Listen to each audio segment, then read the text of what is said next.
Hey! Episodes 14 through 17. AK, the world is tumbling down, tumbling down, tumbling down. Yep. Our, Everything changes. everything changes. So I first got. off, starting from episode 14, we do get the second opening of the show. Mm-hmm. I figure we could at least mention it. So, in case you're one of those guys who watch openings exclusively when watching these animes I see. every single Agreed. time. Yeah. Honestly, I mean, I like the opening fine. I prefer the first one. What the? Oh, this. Sorry, sorry. My iPad interrupted us. Yeah. But yeah. So, but never mind the OP. I want to talk about the ED. The episodes. No, let's talk about the ED before we get to the Oh, episode. the ending? Yeah, that's the most edgy try-hard pose ever. God. The song doesn't help. Yeah, it's so edgy. It's so hard trying to be edgy and dark and serious. I'm like, dudes, fuck off. Also, the pink mobile suit / nightmare sucks still. And has appeared in every episode that we're going to be reviewing today. Yeah. So, starting with episode 14, The Dawn of Determination. Yep. Oh, this show's so dense. So, this starts what I'm going to call the two-part Hells. Two-part Hell's arc, yeah. Yeah. Because from here on in, we're going to be running into two-parters, or God forbid, three-parters. Oh, yeah. From here on in. Mm-hmm. So, with this episode, we get... It's mostly a setup episode. It's mostly a setup episode for episodes 15 through, ironically enough, to 17, which is our first three-part Hell. Yeah. And so I don't remember much outside of Setsuna's saying, outside of the all three governments working together. Starting to plan out their plan of attack for taking out the Gundams together, because they all unify and they basically join forces to take down the Gundam Meisters, because they've had it up to here with their fucking losses. Yeah. So they decide to throw in almost 1,000 mobile suits at the poor fuckers. Yeah. We also get the return of Patrick Colosaur. Yeah, where he meets his colonel, aka the love of his life in the future. Yeah. aka the person he desperately wants to get stepped on. Yeah. Like, I'm sorry, I get vibes that he's a masochist for this chick. Yeah. And He I kind don't of blame. is. I don't blame him. She is hot and strong. We also get, once again, the appearance of one of the appearances for Aliel Sanchez. He's shaven, which good for him, but he's still a monster. He's also a smartass because he likes to disguise his name every fucking time. Yeah. If Graham Acker is Char in the sense that he'll eventually don the mask bullshit, then Aliel Sanchez is Char in the sense that not only is he the one who pilots red mobile suits, he's the asshole who likes to change his name the most often. Oh yeah, he's like 0079 Char. Mm-hmm. While this one is more like while Graham is more origin like Char. Sort of. Sort of. I'm not sure if that's a compliment or an insult. I don't know. I like the origin. Anyway, but yeah, also we got more Sumeragi fan service, which is amazing. I'm sorry, this show is so horny for Sumeragi, which Yes. good. Yes. Oh, and I know we shouldn't bring this up, but if Sumeragi is watching this, or it will watch this, please, we apologize. We're two horn dogs, but we're sorry, but we're not sorry. Yeah. Anyway, we do get more characterization on Graham's team. Graham's team, or specifically the two pilots that first joined up with him during the Asadistan event. We also meet some jackass who hates Graham because of the Let's just call him Red Shirt Boy. Yeah. He only appears in 2 episodes. This and The next one. and he dies. Yeah. So he's just a red shirt boy. Yeah. And Setsuna comes to Princess Marina. Okay, I need to get this out. Princess Marina is hot. I'm sorry. She's a better Relina. To be fair, anything's better than Relina Peacecraft. I'm sorry. She's too hot, especially in the bedroom. I'm sorry. I'm too much of a horror dog. Anyway. So yeah, Setsuna comes in and asks her a question of why the world's so messed up. And she doesn't really answer. She does acknowledge that it can't be, at least in her opinion, it's not God's fault. Not God or the people's fault. It's just that the world is already twisted as is. Yeah, it's the government's fault. That's what she should have said, but no, she gives him we'll fault. get to that. Mm-hmm. But yeah. So, episode 15, aka the 12-hour fight sequence. Holy shit, those poor bastards.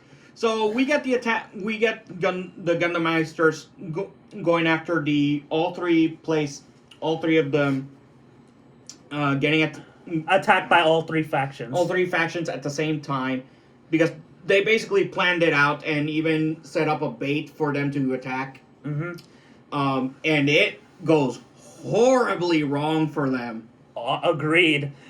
And also and this is something messed up about their governments. They sacrifice thousands of pilots just to capture. I wouldn't say they sacrificed 1,000 pilots, because by the end of it, they do somehow manage to retain quite a few of them. So yeah, but still, they sacrificed thousands of mobile suits just to capture 4 Gundams, which is reckless. Reckless, but if the rewards are being able to revolutionize the field, then whatever. Yeah, I mean, it doesn't help that they're basically doing it for selfish gain to become leaders of the new world. Yeah. So yeah, there's that, and also basically they all almost die. And to be more specific, they almost all get captured. I'm sorry. Yeah. Tierra almost gets captured by Patrick Colasor of all people. Of all people, what the fuck? That asshole, why? Oh, yeah. Oh, come on. I was gonna say just hit cancel, but Whatever. Alleluia gets almost captured by the Human Reform League, aka the Pink Nightmare League. Aka his abusers. Yeah.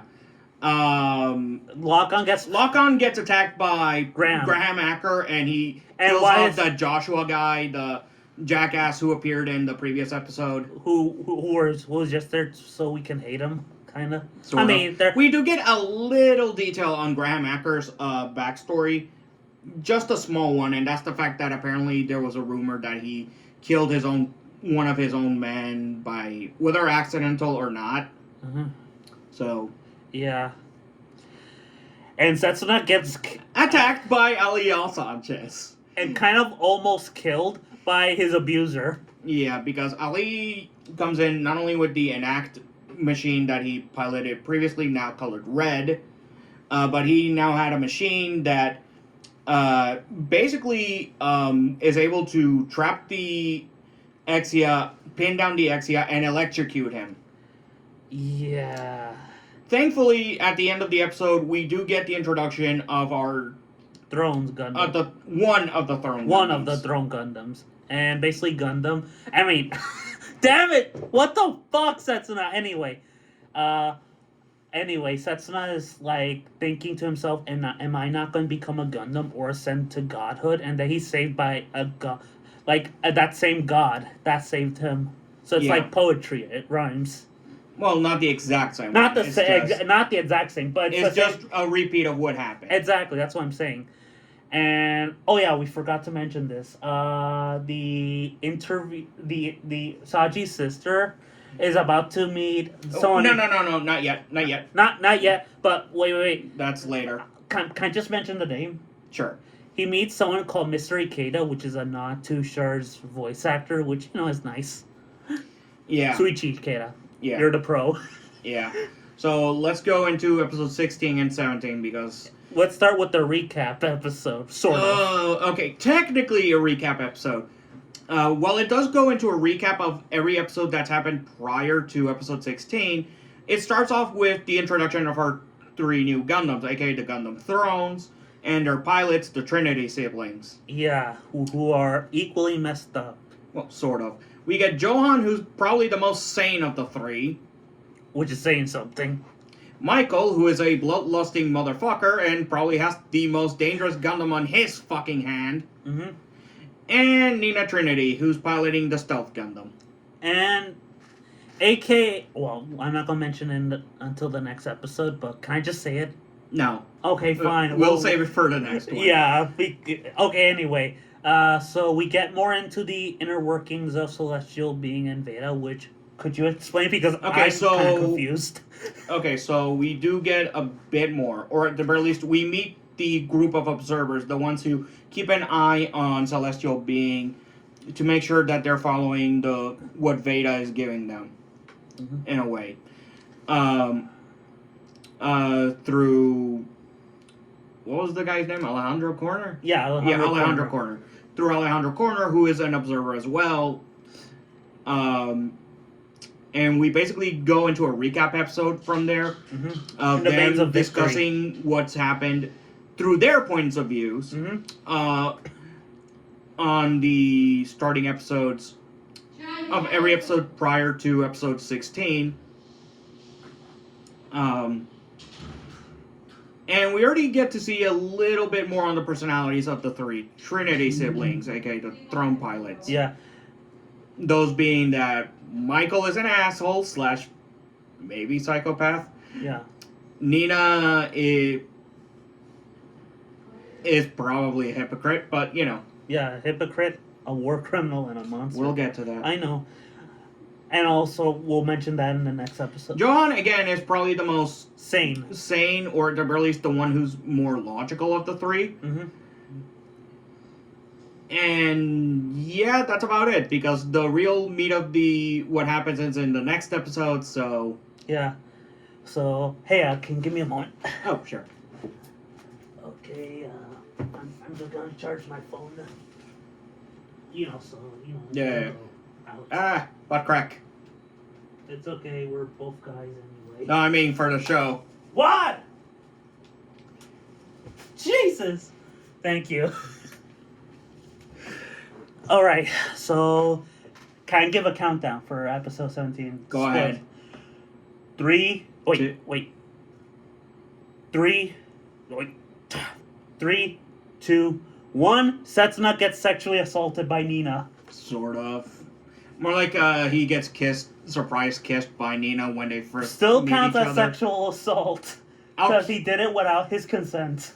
Fair enough, but Setsuna was quick to dispute that, so... Yeah. Still counts as sexual assault. He did it without his consent, and she did it without his consent, and it still counts. I'm not joking. It still counts as sexual assault. Fair enough. But yeah, anyway. So we get more of it into her personalities, and Michael's a straight up psychopath. We should also mention what the 3 Gundam Thrones are like. The Gundam Throne 1, aka piloted by Johan Trinity, is almost like an enhanced version of Lock-On Stratus' Dynamis. Oh yeah, it's basically the long-range fighter, and it even has a mega launcher that is powered by any of the other 2 Gundam Thrones. Oh yeah, we should mention that they're kind of evil counterparts to 3 of our Gundam boys. Oh yeah. Well, sort of. Yeah. Well, like you said, the older brother is Lock-On. Lock-On. The Michael is Hallelujah. Hallelujah. And Nina is Setsuna, only... Well, Setsuna or T-Area, we have no idea yet. I think they're both. She's both, considering that it's implied she's we'll cyber new type. We'll get to that. Okay, sorry. I can't help it. This show's too good. I know. Michael pilots the Gundam Zwei. Basically, it's the fighter of the 2 Gundams. It has a giant claymore, as well as, oh dear God, funnels. Or bits, in this case, as I like to call them. I'm still calling them funnels. I'm sorry. I'm just being, sorry. Yeah, it's fine. It's the same thing anyway. Yeah. But It basically is funnels, but they can turn into beam daggers. Which yeah. I don't know. I think that's terrifying on a It's Gundam. super terrifying. Not only can it fire, it literally stabs you. So Yeah. fuck off. And we also get a bit of Haru's backstory where we learn that. Well, a particular Haru. Well, two Harus. Yeah, since the Purple one. Gundam Thrones have a purple Haru that was found at the beginning of the episode in a flashback sequence to 80 years ago, where some people found a purple Haru that may or may not be connected to Veda, and is confirmed to be one of the older siblings to the current Harus. Oh, wow. Yeah. Oh, wow. Since the orange Haru called it Big Brother, where are your memories? Yeah. Oh, wow. I'm glad you picked that up. Yeah. It's I keep a close eye on the lines whenever I see something like that. yeah, because like I love this show, and but I think the problem is I'm watching it sub, and there's a good reason why I'm watching it sub is so I can get the full experience. Yeah. And because the dub kind of mixed the subtext with ribbons. Sometimes. Instead of giving the role, they could have given the role to the voice actor of. We'll get to. Sorry, never mind. We'll get to it. He does have some lines here, but he's not a major player yet. Yeah, but still, Toru Furuya doing an amazing job. Yeah. Playing a villain. Yeah. But yeah, finally we get Nina Trinity and piloting the Gundam Dry. Mm-hmm.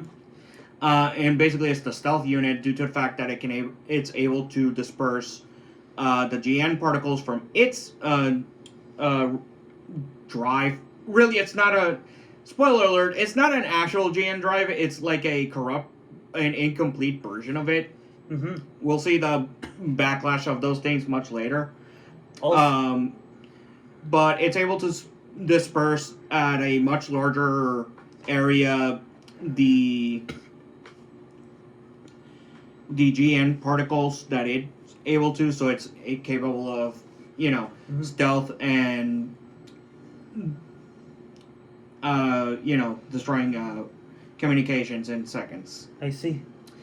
And also, I want to talk about Grandmaker, which so far he's been like a really fascinating character. Well, in these episodes, he's really fascinating to me. Yeah. I mean, no, I know you say he's kind of Goku, but I'm sorry, he's still a shit human being. He's still perpetuating war by doing this job. But anyway, what I find fascinating about him is that he does care about his men, even the asshole who kind of got himself killed. You can tell that he's mourning over him. You can also tell that his what used to be a sort of respect for the Gundams is kind of dying really quick thanks to the Thrones. Yeah. Especially what they do during this episode. We'll get to that in a sec. Yep. They killed the professor. Yeah.